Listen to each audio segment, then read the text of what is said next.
지금 아침에 조선일보랑 이렇게 보도를 보면은 이 김관정 지검장이 네. 그 추미애 아들 수사를 담당했던 수사 검사가 있습니다. 네. 그리고 수사관이 있어요. 네. 이 사람들이 한 사람은 수사를 예. 제대로 안 했다고 칭찬을 받아가지고 네. 중앙지검 부부장 검사로 검사로 추미애가 탁 또 승진을 시켰어요. 시켰죠. 그 수사관. 네. 그 사람은 또 대검 수사관으로 수사관이 연결을 대검 가는 거는 어마어마한 예. 꿈이죠, 꿈. 근데 그 사람들에 대해서 다시 재파견을 좀 해달라. 근데 지금 이 사람들이 제일 큰 죄가 뭐냐, 문제가 된 것은 말하자면 그 아들의 상관이었던 그 김모대인가 있잖아요. 네네네. 또 이모 중령. 네네. 그 두 사람이 분명히 네. 보좌관의 전화가 왔다는 것을 진술을 했는데 그걸 싹 없애버린 사람들 아닙니까? 그렇죠.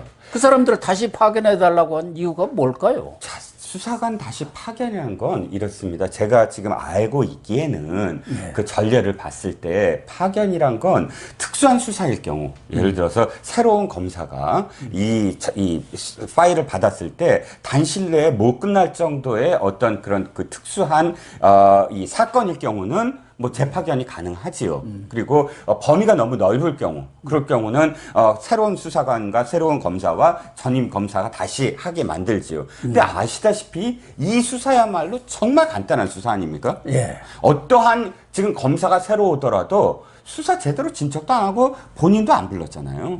그리고 사실 이 수사의 범위에 부를 사람이 10사람도 아닙니다. 한 5사람이면 됩니다. 그렇죠. 한 100명 부르는 것도 아니고 이미 한 서너 명 불렀지만 다 합쳐서 본인까지 합치면 한 6명밖에 안 돼요. 다음들 소환할 사람이 지금 그리고 압수수색할 곳이 한 100곳이 됩니까? 3곳밖에 안 돼요. 제가 그렇죠. 보기에는 병원하고 뭐 군부대가 압수수색이 가능할지 모르지만 어쨌든 이런 부분들을 전체적으로 봤을 때 이 세상에 어떤 검사가 새로 오더라도 이 수사는 할 수 있는 거예요.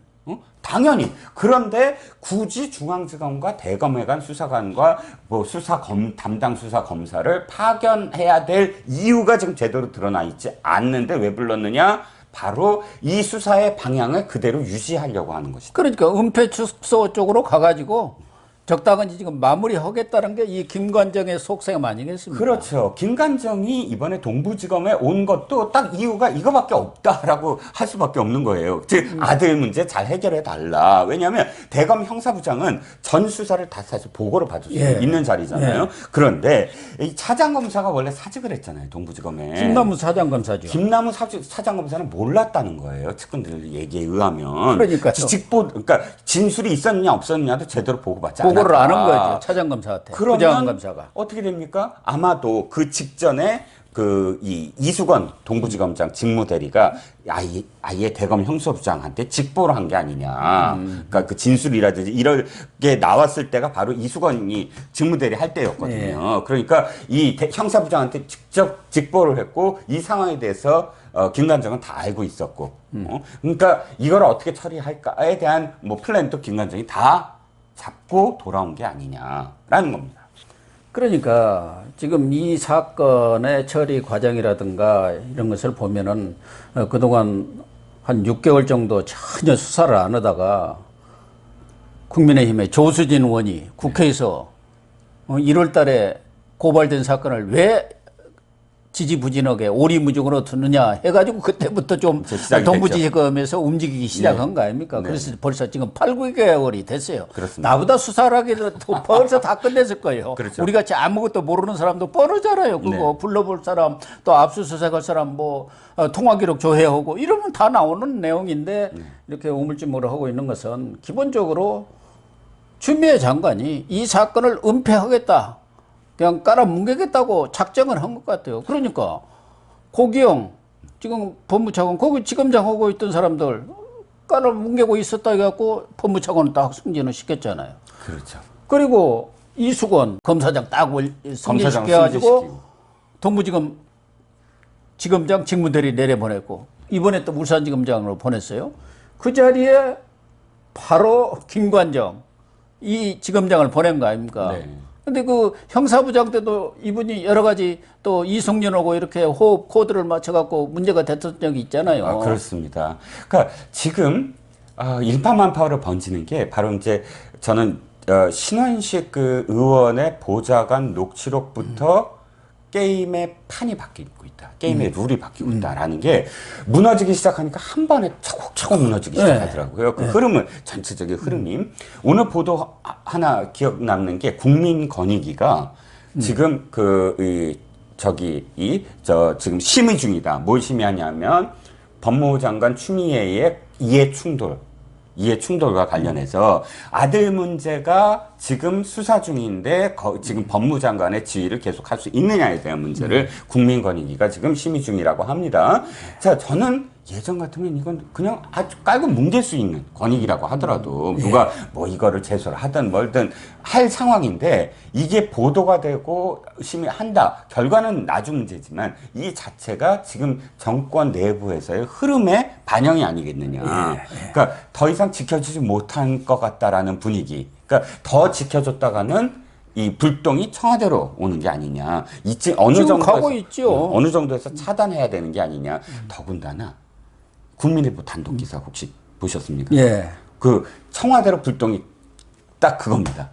지금 보좌관 얘기가 나오면서부터 추미애가 보좌관 얘기 싹 입 닫고 있잖아요. 그렇죠. 지금 보좌관이 전에는 전화를 하지 않았다. 할 이유가 무슨 이유가 있겠느냐. 보좌관이 왜 의원의 사적인 일에까지 관여하겠느냐고 국회 예결위 와서 큰 소리 쳤는데 그 녹취록이 딱 나온 뒤로는 지금 추미애도 입 딱 다물고 있고 그렇죠. 또 동부지검장 그 동부지검에서도 그런 진술을 받은 적 없다고 했다가 지금은 입 딱 다물고 알아서 서세요 하고 지금 화만 내고 있다는 거 아닙니까? 언론들이 취재하고 다니면은. 그건 바로 분위기가 지금 바뀌고 있다는 전 생각인데요. 그 다음부터 언론들이 뭘 했냐면 보좌관 한 명씩 보좌관을 찾아다니면서 당신이냐라고 묻기 시작한 겁니다. 사실 그냥 개인 의원이었으면 좀 간단했는데 당시에 당대표로 했기 때문에 그럼요. 아시다시피 당대표는 당대표 그 의원회관에 당대표실이 따로 있고 또 이제 당직자들이 가서 실국장으로 해갖고 보좌를 따로 하지 않습니까? 그러니까 개인 의원의 보좌관 따로. 그러니까 경우의 수가 조금 많아지긴 했어요. 왜 일반인들은 보좌관 그러면 다 보좌관이라고 알지만 사실 굉장히 그 직급도 다르잖아요. 그러니까 4급에서 7급, 9급까지 다 있으니까요. 예. 그러니까 그걸 하나씩 추적하다 보니까 난 아니야 그러면서 알리바이를 하나씩 된 거예요. 그러니까 한 사람씩 언론이 서로 역할 부담하듯이 다 됐다가 국민일보가 한 사람을 지금 딱 찾아낸 겁니다. 청와대에 간 행정관. 네. 그러니까 이 사람이 직접 확인해 주진 않았지만 국민일보 보도에 따르면 어쨌든 여권 관계자를 통해서 소식통을 통해서 이 여권 관계자가 맞다 그 사람이다라고 확인을 했다는 겁니다. 그 일자리 수석실에 저는 뭐 시민사회 수석실로 들었었는데 국민일보 보니까 일자리 수석실에 그 행정관으로 지금 가 있다는 거 아닙니까? 예. 이제 뭐 이름만 안 나왔지 다 나왔죠. 왜냐하면 수석보좌관이었고 당시에 여기 일자리에 행정관이었으니까 모모 씨라고 다 알고는 있죠. 그러니까 당연히 이거 보훈 인사 아니냐. 그렇죠. 지금 검찰에 대한 인사도 보면은 전부 보훈 인사를 한 거 아닙니까? 그렇죠. 뭐 지검장은 말할 것도 없고 지금 그 수사를 담당했던 적당히 깔아뭉개고 있던 담당 검사를 그것도 부부장 승진해 갖고 서울중앙지검으로 보낸다? 이건 이제 뭐 성진 영전 정도가 아니라 검찰에서는 있을 수 없는 일을 지금 한 거 아닙니까? 그렇죠. 그리고 그 수사관 말하자면 진술 내용을 축소하고 없애버린 그 수사관은 대검으로 탁 또 연결시켜준 거 아닙니까? 수사관으로. 그런데 지금 김관정이는 그 사람들 탓이 달라. 결국은 추미애를 어떻게든 옹호하겠다. 그 선상에서 수사를 마무리해갖고 추미애가 더 이상 상처를 받지 않고 나갈 수 있는 여건을 만들겠다는 그러한 생각 아닌가요? 그러니까 제가 보기에는 이겁니다. 이게 시계열상으로 봤을 때 김관정이 그 대검하고 중앙지검에서 이 사람들을 데려오려고 한 건 이번 보좌관 터지기 전이었던 것 같아요. 즉 이게 뭐냐면 이 기사가 어떻게 나올 수 있냐면 본인들이 얘기하진 않았을 거 아니에요. 그렇겠죠. 검찰 내부에서 언론에 확인시켜 준 거거든요. 그럼 검찰 내부에서 이걸 흘린 거예요. 지금 추미애 이성윤 라인 아닌 쪽에서 썩 흘렸겠죠. 흘렸겠죠. 자, 그러면 그 이전에 사실은 다 이렇게 그 원래 통보를 하고 뭘 하고 하는 작업 속에서 흘려버려서 그게 이제 문제가 되게 만들었는데, 내가 보기에 김관정이 만약에 우리 그 신원식 의원 이후로 터진 다음에 했다고 한다면 그건 완전히 하수 중에 하수죠. 왜? 다 드러나잖아요, 이제부터는. 자, 다시 이제 복귀를 하게 되면 이겁니다. 이제부터 모든 국민들이 다 지켜보는데 그걸 계속 그렇게 할 수 있느냐에 대한 문제입니다. 이 문제가 왜 이렇게 불거지냐면 기억해 보세요. 육군 대장이 공관병을 시켜서 뭐를 한다 어쩐다 했던 거랑 하나도 차이가 없습니다. 그렇죠. 그러니까 그때도 자기 아이들 위해서 무슨 허드렛 일을 공관병한테 시켰다고 했잖아요. 근데 이것도 지금 보좌관을 자기 아들의 이 병가 문제를 위해서 보좌관이 전화를 걸었다? 하나도 차이가 없는 거거든요. 그때 문재인 대통령까지 나서가지고 공관병 갑질 사건에 대해서 철저히 수사하라고 지시까지 특별 지시 내렸잖아요. 당대표 보좌관이 가족들을 위해서 스스로 알아서 전화를 걸고 문의를 했다? 세상에 그거 믿을 사람이 누가 있겠습니까? 지금 이 동부지검은 지검장도 그렇지만 차장검사 그 김남우 전 차장검사는 하도 뭐 수사에 대한 외압도 있고 뭐 제대로 안 되고 자기한테 보고도 안 하니까 사의를 표명하고 나가버렸잖아요. 그렇죠. 그 후임에 김양수 차장이라고 수원지검 차장이 왔는데 이 사람도 이성윤 나이라는 거예요. 그렇죠. 그다음에 이제 이 사건을 직접 수사 책임자인 김덕권 형사 1부장. 여기도 또 전주고 후배라네. 그러니까 이성윤이가 딱 자기 사람들로 딱 포진을 해놓은 거예요. 더군다나 김양수 이번에 그 차장검사 있지 않습니까? 수원지검 2차장 시절에 지금 김덕권이 수원지검 형사 5부장이었거든요. 완전히 라인처럼 딱 이렇게 이 팀으로 묶여 있다가 그대로 들고 지금 차장검사 형사부장으로 시킨 거죠. 어쨌든 이 사건을 보면은 은폐 축소 혐의도 있고 이런 것들은 어떻게 보면은 더군다나 그 진술 내용을 공문서에서 빼버렸단 말이에요. 네. 이런 것은 하나는 검찰로 보면은 당연히 통상적인 것 같으면 감찰의 대상이고 감찰 대상이죠. 또 수사의 대상도 됩니다. 네. 공문서 위조 아닙니까? 그렇죠. 허위 공문서를 만든 거예요. 수사 기록이니까. 그렇죠.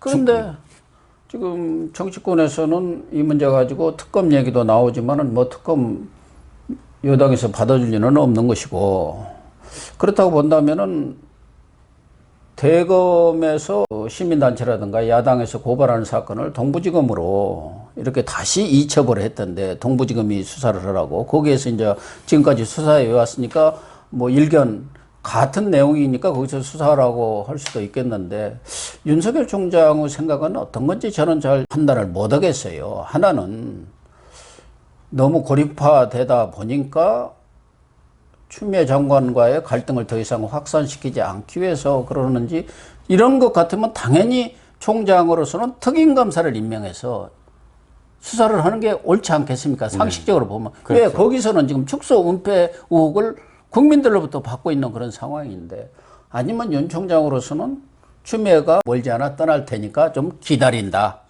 꼭 참고 기다리면서 때를 보겠다. 뭐 이런 생각인지 어떻게 보세요? 저는 일단 첫 번째는 너무나 고립되어 있기 때문이다라는 생각이 드는 게 검찰총장이 특임검사를 임명하는 것도 어느 날 갑자기 검찰총장이 지시를 내릴 수는 없거든요. 회의 간부들을 통해서 물론이죠. 검사장들 다 소집을 해갖고 지금 이 사건에 대해서 어떻게 생각하느냐 의견을 들은 다음에 특임검사 대개는 다 그렇죠. 그렇게 그런 어떤 형식을 취하지 않습니까?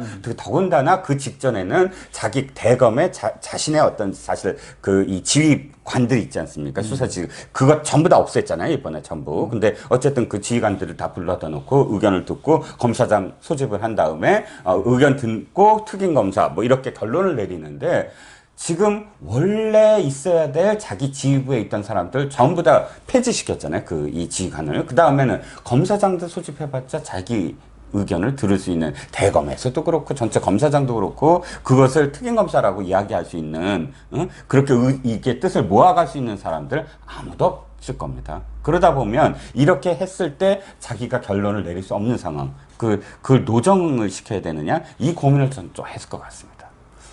그런데 지난번 전국지검장 회의 때도 그 수사지휘권 문제에 대해서 지검장들이 힘을 몰아주었는데 그때도 거의 100기를 들다시피 했지 않습니까? 물론 저희들이라든가 상당히 많은 언론들도 윤 총장을 적극적으로 뒷받침하는 그런 얘기들을 했습니다만은 기대에 못 미친 건 사실이죠. 그래서 이 상황들을 이렇게 쭉 보면은 결국은 동부지검이 이 사건은 보좌관이 뭐 전화를 했는데 지금 그 논리를 만들고 있잖아요. 네. 무슨 압력이나 청탁이 아니고 문의였다. 문의를 아니.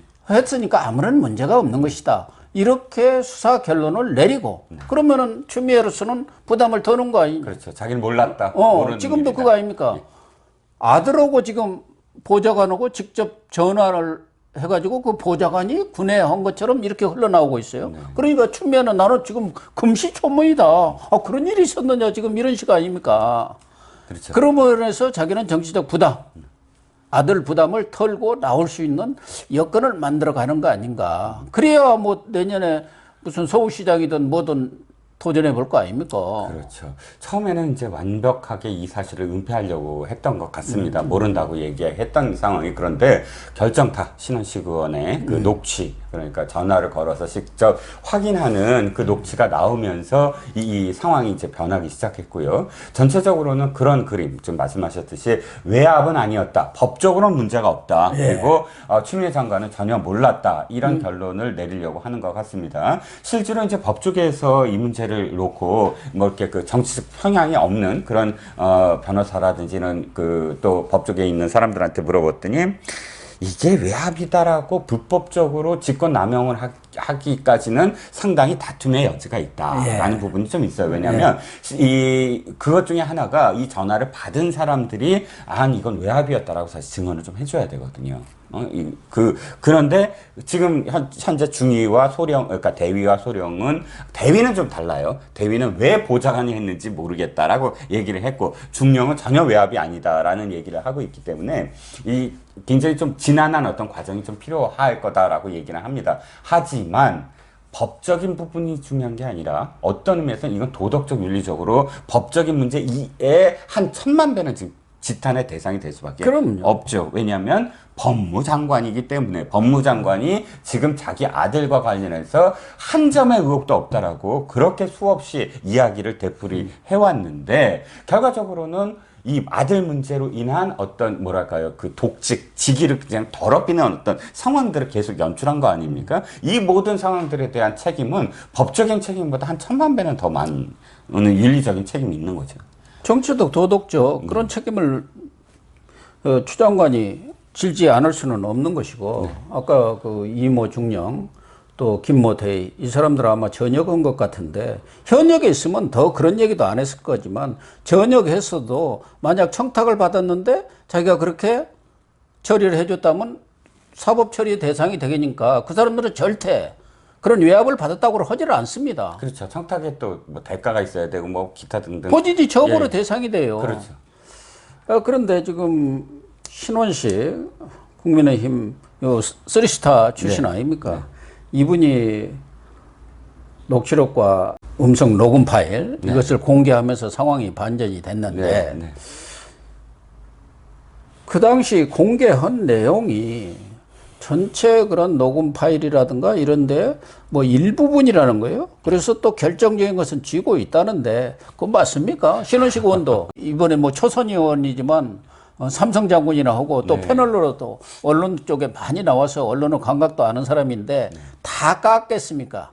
만약에 추미애가 이것에 대해서 오리발 내밀 거라는 것은 뻔한 예상이 되니까 그 경우에 결정타를 딱 매길 수 있는 뭔가 증언 같은 걸 갖고 있지 않나요? 그 이번에 흐름을 보면 뭐 이렇게 패널로 돌아다니시니까 그거 들은 얘기 없습니까? 아니요, 들은 얘기라기보단 이번에 와 신원식 의원의 그 이번 과정은 정말 뭐 한 5선 의원 이상의 그 이 흐름, 이 전체적인 국회의 흐름과 이것을 어떻게 해야 되는지 그것을 너무 정확하게 알고 있으셨다는 거예요. 즉 첫 번째 날과 두 번째 날입니다. 첫 번째 날은 지금 추미애 보좌관이 전화를 했다라고만 이제 일단 폭로를 한 거예요. 그때 국회에서 이미 이 상임위가 벌어지고 있었고 관련해서 의원들이 질문을 하고 있었어요. 그러니까 이게 첫째 날 녹취를 풀었으면, 녹취를 다 공개를 했으면 추미애 장관의 이 발언, 그러니까 그 답변이 안 나왔던 거예요. 그러니까 추미애 장관이 난 그런 일 시킨 적 없다. 라고 하고, 그리고 그 당시에 무슨 얘기가 있었냐면, 그러니까 보좌관이 전화를 한 게 직권남용이냐 아니냐를 집중적으로 물었는데, 결국 끝에 가서 막 답을 회피하다가, 일반적이라면 직권남용이다라는 대답을 하더라고요. 대답을 이끌어냈거든요. 그러면 첫째 날에 그 대답이 그러니까 상임위에 출석한 것까지 다 알고 공개를 하지 않고 일단 운만 뗐고 추미애 장관의 그 답변 다 끝난 다음 날 딱 녹취록을 푼 것. 이거는 사실 이 굉장히 뭐랄까요 이 전략적이었다. 치밀한 전략적이었다라고 할 수가 있고, 그리고 말씀하셨듯이 그 이해 부분들을 공개를 하지 않는 건 그 이해 부분에 분명히 또다시 뒤집을 수 있는 그런 내용들이 있을 것이다. 네. 라고 추정할 수밖에 없죠. 그렇겠죠. 삼성 장군이나 되시는 분이 그런 전략을 모르겠습니까? 일단 코너엔 몰았고 나중에 지금부터는 이제 완전 결정타가 무엇이냐 뭐 이런 건데 여러 가지로 추정을 해볼 수 있겠습니다만 쟨 한 가지 있습니다. 뭐냐면 지금 이 등장하는 사람들이 등장인물 대위가 3명이에요. 대위가 3명인데 바로 보좌관의 전화를 받았던 사람과 그 다음에 같은 부대에 있었던 같은 그 라인에 있었던 지원대의 A 대위와 B 대위가 있습니다. 이 사람들은 지금 다 신원식 의원 측과 접촉을 한 사람들이에요. 그래서 다 통화했다고 나왔는데 한 사람이 더 있습니다. 누구냐면 바로 6월 25일 당일날 당직 사병이 지금 서일병이 안 돌아왔네 하고 직접 전화를 하고 돌아와라고 퇴근하고 이 미복귀자로 해야 되나 마냐라고 고민하고 있을 때 다른 상급 부대에서 왔다는 대위. 이 대위가 나서갖고 모르는 사람이잖아요 이 사병은. 네. 근데 나 대위 계급장 딱 달고 딱 들어와서 그거 미복귀로 하지 마. 근데 다 됐어. 다 병가 처리됐어. 했다는 사람 있지 않습니까? 상급 그 사람 부대. 대위. 이 C 대위는 지금 안 밝혀졌어요. 네. 누군지 아무도. 그러니까 저는 마지막 히든 카드가 이 C 대위다. 왜냐면 그럴 수 있죠. 이 C 대위가 당연히 그렇게 달려갔다는 건 당연히 이 사람이 이 추 측으로부터 압력을 받았던 회유를 받았던 아니면 무슨 뭐 청탁을 받았던 뭐 받았기 때문에 가서 자기가 대신 나서서 다 처리했을 거 아닙니까? 그렇죠. 그러니까 이 C 대위를 분명히 추적했을 것이다. 네, 그렇다고 라고 저는 추정을 합니다. 예, 아주 이 국장님의 추론이 맞는 것 같습니다. 네, 시청자 여러분. 지금 추미애 법무장관이 자기 아들 문제를 은폐, 축소하기 위해서 갖은 방법을 동원하고 있는 것 같습니다만 제가 느낀 감은 쫓겨날 날이 멀지 않았다. 이런 생각입니다. 시청해 주셔서 감사합니다.